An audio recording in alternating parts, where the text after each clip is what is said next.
شروع اللہ کا نام لے کر جو بڑا مہربان نہایت رحم والا ہے۔ اے نبی صلی اللہ علیہ وآلہ وسلم، اپنے پروردگار کا نام لے کر پڑھو جس نے تمام کائنات کو پیدا کیا، جس نے انسان کو خون کی پھٹکی سے بنایا۔ پڑھو، اور تمہارا پروردگار بڑا کریم ہے، جس نے قلم کے ذریعے سے علم سکھایا اور انسان کو وہ باتیں سکھائیں جن کا اس کو علم نہ تھا، مگر انسان سرکش ہو جاتا ہے اس بنا پر کہ وہ اپنے آپ کو بے نیاز سمجھتا ہے۔ کچھ شک نہیں کہ سب کو تمہارے پروردگار ہی کی طرف لوٹ کر جانا ہے۔ کیا تم نے اس شخص کو دیکھا جو منع کرتا ہے، یعنی ایک بندے کو جب وہ نماز پڑھنے لگتا ہے؟ بھلا دیکھو تو اگر یہ راہ راست پر ہو یا پرہیزگاری کا حکم کرے تو منع کرنا کیسا؟ تو اس کا انجام کیا ہوگا؟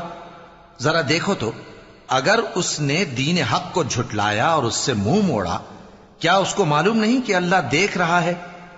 دیکھو، اگر وہ باز نہ آئے گا تو ہم اس کی پیشانی کے بال پکڑ کر گھسیٹیں گے، یعنی اس جھوٹے خطاکار کی پیشانی کے بال، تو وہ اپنے یاران مجلس کو بلا لے، ہم بھی دوزخ کے فرشتوں کو بلائیں گے۔ دیکھو، اس کا کہا نہ ماننا اور سجدہ کرنا اور اللہ کا قرب حاصل کرتے رہنا۔